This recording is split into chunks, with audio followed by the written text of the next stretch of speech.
A salvação vem do Oriente, mas com algumas consequências um tanto desagradáveis. Você já deve estar cansado de ouvir que nos últimos anos, em questão de faturamento, a indústria dos videogames tem superado a do cinema e a da música juntas, somadas. Você já sabe que com a atenção e o dinheiro entrando, vieram também aqueles aproveitadores de sempre. Alguns interessados em maximizar a qualquer custo a rentabilidade, mesmo que seja sacrificando a qualidade dos jogos, e outros com alguns interesses que são, bom, um pouquinho mais esquisitos. Teve o recente caso famoso da Sweet Baby Inc., a consultoria especializada em tornar os jogos mais inclusivos, que usa da intimidação e da chantagem no maior estilo mafioso como uma estratégia para a divulgação dos seus serviços. Teve também o caso da Rocksteady, empresa responsável por jogos aclamados baseados no Batman, que depois de lançar um jogo todo defeituoso e estragado do Esquadrão Suicida, também influenciada pela consultoria woke profissional ali, está demitindo funcionário à torta e à direita em massa. E empresas menores, como a Compulsion Games, que foi recentemente adquirida e incorporada pela Microsoft, rolou também um êxodo de funcionários. E 90% da equipe que está desenvolvendo o jogo que eles estão para lançar foi embora no meio da produção. Eu não preciso nem dizer que a consultoria que eu acabei de mencionar também está envolvida nesse caso aí, né? E teve também o caso recente mais impressionante de todos, que é o da Ubisoft, empresa responsável por alguns dos jogos mais aclamados da década de 90 e do início da década dos 2000 e 2010, que perdeu, nos últimos anos, 85% do seu valor de mercado e está para entrar em processo de falência e talvez ser adquirida por uma empresa diretamente e umbilicalmente ligada ao PCC.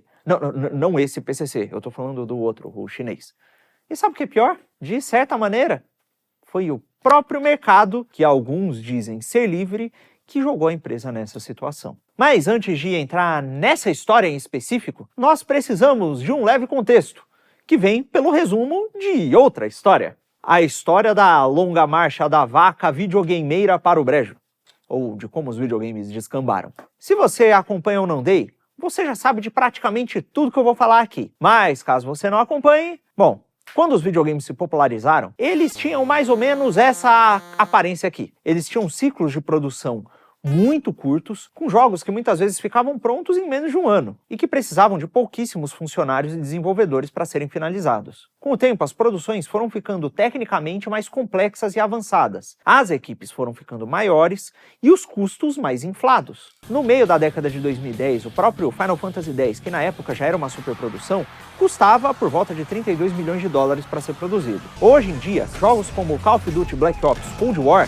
que foi lançado agora há pouco, em 2020, custam na casa dos 700 milhões de dólares para ficarem prontos. E o GTA 6, que deve ter ficado mais de uma década em produção, tem um custo de produção estimado na casa do bilhão. São centenas de funcionários altamente qualificados em campos muito técnicos, trabalhando por anos a fio. Mais o custo de publicidade, é claro. A empresa passa anos e às vezes até décadas gastando dinheiro à torta e à direita sem arrecadar praticamente nada, sem entrar um centavo no bolso, para quando o jogo lançar, talvez ter algum lucro se ele vender bem.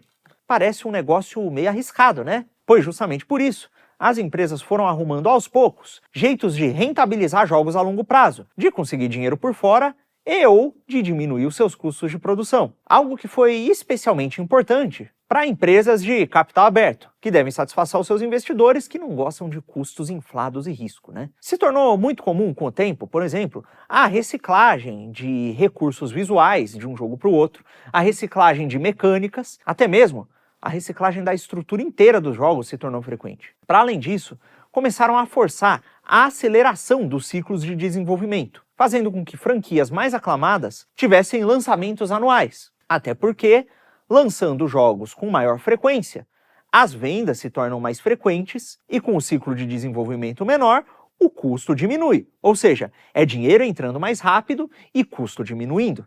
O problema é que esses jogos que começaram a sair na pressa, em regra, não só passaram a ser muito repetitivos e menos inovadores, como se tornaram também tecnicamente muito mal executados. Isso para dizer o mínimo, né? E conforme isso ia acontecendo, ao mesmo tempo, aqueles jogos single player com tramas elaboradas, mensagens profundas e etc., foram começando a minguar, a ficar meio de lado e a dar espaço para os famosos jogos como serviço, que são aqueles jogos que, depois de desenvolvidos e lançados, dão dinheiro não só nas vendas do lançamento, como dão dinheiro na recorrência. Isso porque eles passam anos sendo atualizados constantemente, e o jogador passa anos jogando online e gastando dinheiro com diversas microtransações, comprando itens cosméticos, novos personagens, armaduras, armas e etc. Do ponto de vista de quem produz o jogo, isso é ótimo, porque se gasta um montante uma vez com a produção, e mesmo se as vendas não compensarem inicialmente, o custo do desenvolvimento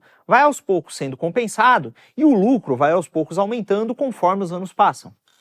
E os jogadores vão gastando dinheiro. Esse é um modelo tão bom que muitos jogos gratuitos que seguem essa lógica acabam dando mais lucro, mais dinheiro do que jogos single player de grande orçamento, que são pagos. O Fortnite, que tá por aí há anos, não me deixa mentir, né? E sabe qual é o problema desse modelo?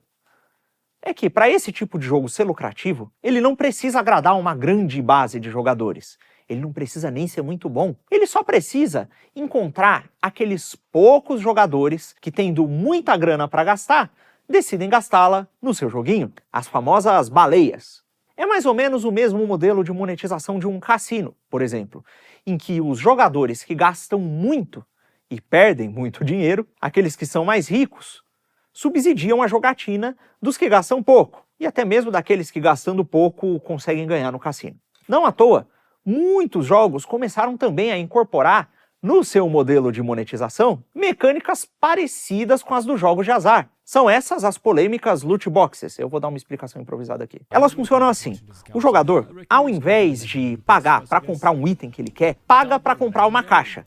E essa caixa, ou roleta, ou o diabo que for, tem uma chance de vir qualquer item que seja. Aí tem aqueles itens que são mais raros, que vêm com menos frequência e são considerados mais valiosos, e os itens que são mais baratos, que vêm com maior frequência, são mais comuns e pouco raros. Muitas pessoas ficam viciadas nesse modelo de monetização, compram caixa atrás de caixa e gastam muito mais dinheiro do que se elas pudessem simplesmente ir lá e comprar o item que ela quer de uma vez. E olha, para surpresa de 0 pessoas, empresas de cassino, vendo a lucratividade desse tipo de modelo, também entraram no jogo e começaram a produzir os seus próprios jogos eletrônicos com mecânica surpresa. Esse é o caso da Aristocratic Leisure, produtora de máquinas caça-níquel, que é dona da Plarium Games, uma desenvolvedora de games responsável pelo famoso Raid Shadow Legends. O negócio é tão predatório e tão desgraçado que depois de alguns estudos comprovarem que os mecanismos psicológicos são idênticos aos dos jogos de azar e que podem ser tão prejudiciais quanto, alguns países começaram a estudar e até a proibir esse tipo de recurso nos jogos. Então nós temos na indústria uma crescente quantidade de jogos repetitivos, bugados, em alguns casos até bem ruins, mas altamente lucrativos por conta das suas mecânicas de monetização, sendo lançados. Mas no meio dessa multidão de jogos e estúdios oportunistas ou focados na lucratividade, existem alguns estúdios que resistiram. E o problema é que mesmo esses sofrem de algumas mazelas. Para começar aqui, em parte motivados pela sanha de atingir um número cada vez maior de jogadores, e mesmo de atrair um público que nem gosta muito de videogame, muitos desses estúdios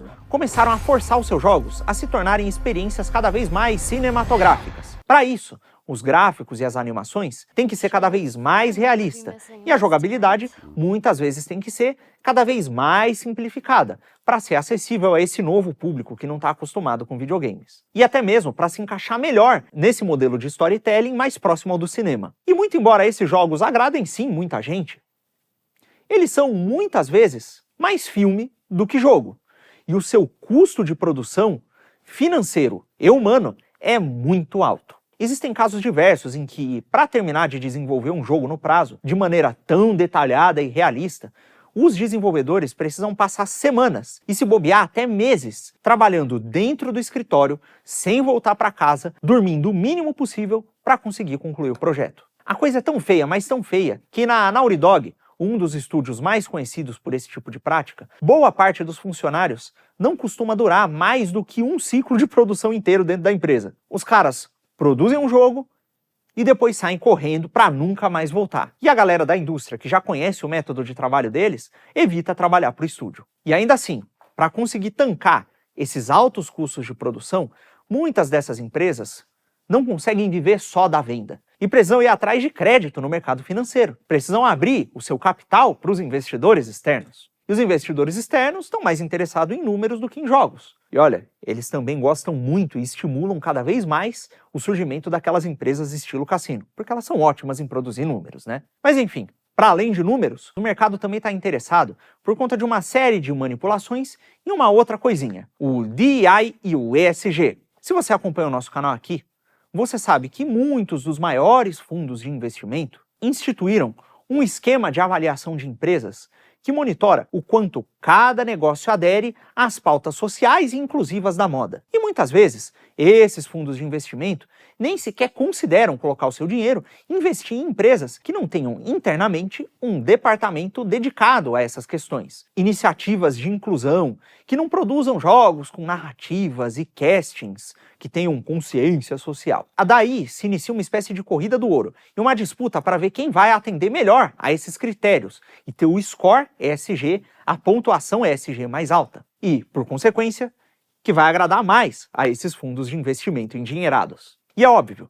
que essa preocupação social normalmente é só da boca para fora, né? Tá cheio de estúdio aí, muito famoso por suas práticas de inclusão e por suas diversas militâncias LGTVs e etc., que tem histórico de abuso libidinoso dentro da empresa. Tem até documentação de um caso aí em que a empresa tinha um quarto cujo nome homenageava o Bill Cosby, um notório abusador da indústria do entretenimento. Enfim, junta essa situação aí com a torrente de profissionais mal formados que aprendem todo tipo de baboseira ideológica na faculdade e você tem, junto ao incentivo financeiro do mercado, uma pressão interna dos próprios funcionários para que a empresa se torne cada vez mais woke e lacradora. Daí, graças como o Dragon Age Veilguard, que saiu recentemente, acontecem. Rolam prejuízos milionários, como o do Concord, e tragédias, como as da Ubisoft, que é uma empresa que conseguiu, de uma maneira impressionante, encapsular tudo o que tem de errado na indústria de uma vez só. E a tal da lacração woke, que veio com a pressão do mercado, é só a cerejinha do bolo. Vamos lá. Diferente de muitas das empresas de videogames, que surgiram com uma espécie de ímpeto criativo e artístico dos seus fundadores, a Ubisoft nasceu pelo ímpeto oportunístico de ganhar dinheiro. No começo, ela era uma empresa de família, que dava suporte a agricultores, fazendeiros franceses. Depois, os irmãos que fundaram a empresa perceberam que, na França, ali pela década de 80 e 90, computadores e softwares eram vendidos a um preço mais caro do que no Reino Unido.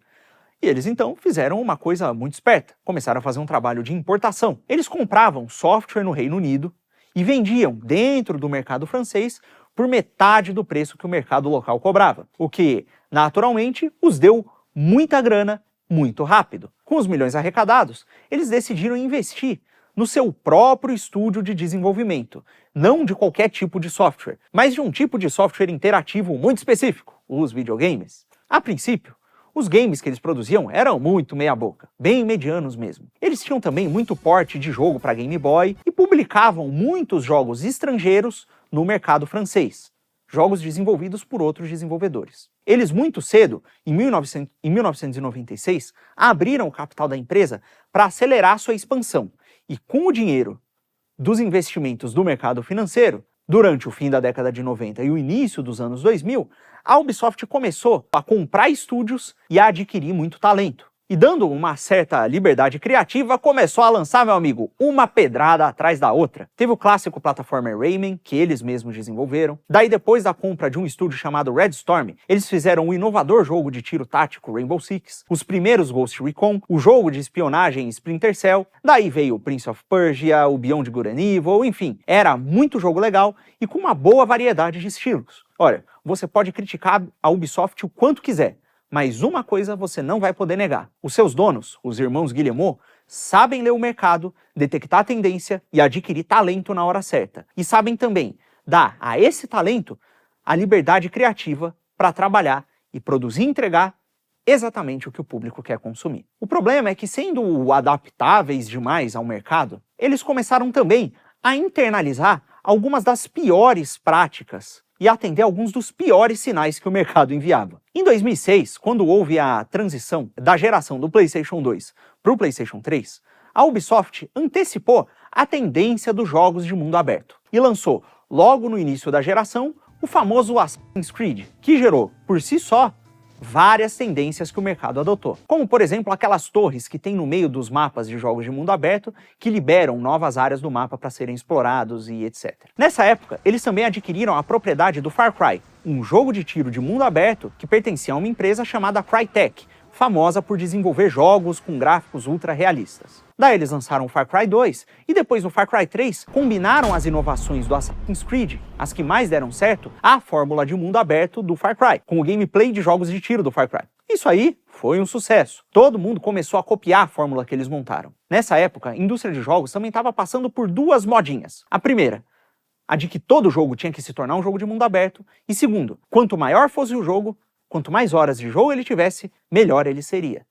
Daí, meus amigos, a coisa desandou. A Ubisoft montou uma espécie de formulazinha pronta e começou a repetir ela ad nauseam em todos os seus jogos. Bom, tendo a fórmula em mão e a estrutura de jogo que parecia agradar o público, a Ubisoft começou a lançar anualmente um monte de jogo que estruturalmente era muito parecido. Eram jogos de mundo aberto, com torre que liberava mapa, gameplay de ação com possibilidade de stealth e furtividade, e um monte de missão paralela repetitiva. Era um jogo atrás do outro, com as franquias mais populares, sendo lançada anualmente. Eram todos o mesmo jogo, só mudava a perspectiva. Um era de tiro e o outro era um jogo de terceira pessoa em aventura. Agora, lembra da tendência da aceleração dos ciclos de desenvolvimento que eu falei lá atrás? Então, a Ubisoft seguiu essa tendência. Com essa sanha dos lançamentos anuais, a princípio, os jogos nem perderam tanta qualidade assim, só que eles começaram a ficar mais repetitivos e menos inovadores. Depois, juntando o ciclo de desenvolvimento acelerado com a necessidade de progresso técnico e qualidade gráfica, o nível de polimento técnico dos jogos começou a cair. Mas as pessoas gostavam das franquias da Ubisoft. E essa empresa era muito esperta e muito habilidosa com seu marketing, e começou a investir em outra tendência do mercado, o marketing de influenciadores. Então, mesmo lançando jogos que tecnicamente eram muito atrapalhados, a Ubisoft contratava influenciadores em massa, em diversas regiões do globo, para fazerem ações publicitárias e até produzir conteúdo para o próprio canal da Ubisoft. Eu mesmo já trabalhei escrevendo roteiro para alguns desses influenciadores no canal da Ubisoft. Um abraço aí pro Damiani e pro Intact, que inclusive apareceu aqui no nosso Quinto Elemento no começo do canal. Enfim, e o resultado é que, mesmo que os jogos piorassem muito, justamente por conta do fenômeno das relações parasociais, a comunidade que consumia conteúdo dos influenciadores e gostava deles, sentia por eles uma ligação afetiva, mantinha um certo carinho da Ubisoft, em parte por vê-la agradando e ajudando os criadores que eles gostavam a produzir conteúdo. A Ubisoft notou também o crescimento dos jogos indie e, numa movimentação esperta, lançou uma iniciativa de publicar jogos de menor orçamento, um pouco mais inovadores e arriscados. Daí saiu o This War of Mine, por exemplo. Isso tudo, no fundo, no máximo, foi ajudando a segurar e a atrasar o colapso inevitável. E esse colapso aconteceu, em parte porque, em 2014, o mercado dos games foi afetado por um escândalo chamado Gamergate, que nós já explicamos aqui em um outro vídeo no canal, que, em suma, levou à hiperpolitização da discussão em torno dos jogos. E a uma pressão enorme da mídia especializada contra as empresas, para que elas passassem a repelir o gamer tóxico e machista, e abraçassem novos públicos que fossem partes das minorias marginalizadas. Nessa época, a Ubisoft, que já produzia alguns jogos de tom meio revolucionário, como é o próprio Assassin's Creed, começou a mudar ainda mais o direcionamento da narrativa dos seus jogos. Poucos anos depois, a empresa quase foi completamente comprada pela Vivendi, que é um conglomerado de mídia associado ao grupo Bolloré, que é dono da CNews, que é uma espécie de Fox News da França, que apoiou muito a Le Pen e que é acusada de ser parte do aparato da extrema-direita francesa. Obviamente, a mídia colocou muita pressão na Ubisoft quando isso começou a acontecer. E nessa época, os irmãos Guillemot, em uma série de manobras e negociações, conseguiram convencer a Vivendi a vender as suas ações. E uma das principais compradoras dessas ações foi a Tencent, uma empresa chinesa cujo nome vocês precisam guardar. Lembrem-se dela aí. Enfim, acontece que com o acirramento da polarização política, o fenômeno Trump, mais as denúncias de abuso vindas de diversos setores da indústria do entretenimento, a Ubisoft começou também a ser pressionada pelo mercado. Isso porque eles também foram acusados de manter um ambiente abusivo e preconceituoso pelos seus próprios funcionários. E ao mesmo tempo que essa pressão acontecia, a própria mídia começou a acusar a Ubisoft de propagar nos jogos da série Tom Clancy uma retórica, uma narrativa fascista e de extrema direita. Junto disso, veio também um burburinho de que não havia na empresa inclusão e diversidade o suficiente, isso tanto internamente quanto nos seus jogos. E ali por meados de 2020, com o acúmulo dessas pressões,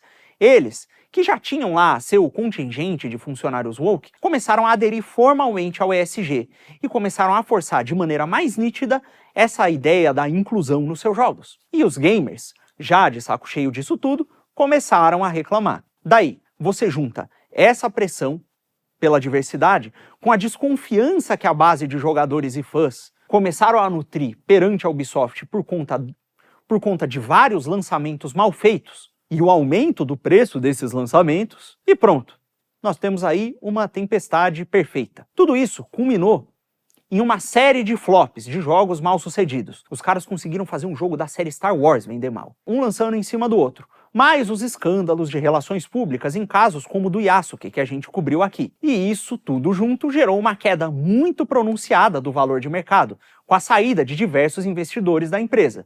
E isso fez com que eles, naturalmente, tivessem que puxar o freio de mão. Teve até carta do CEO para os funcionários, mencionando quase que diretamente o exagero nessas pautas sociais, inclusive. E é aqui que entra a Tencent, uma empresa de tecnologia chinesa que, comprovadamente, usa de seus produtos não só para auxiliar na construção da infraestrutura tecnológica do Estado chinês, mas para expandir o aparato de espionagem internacional deles.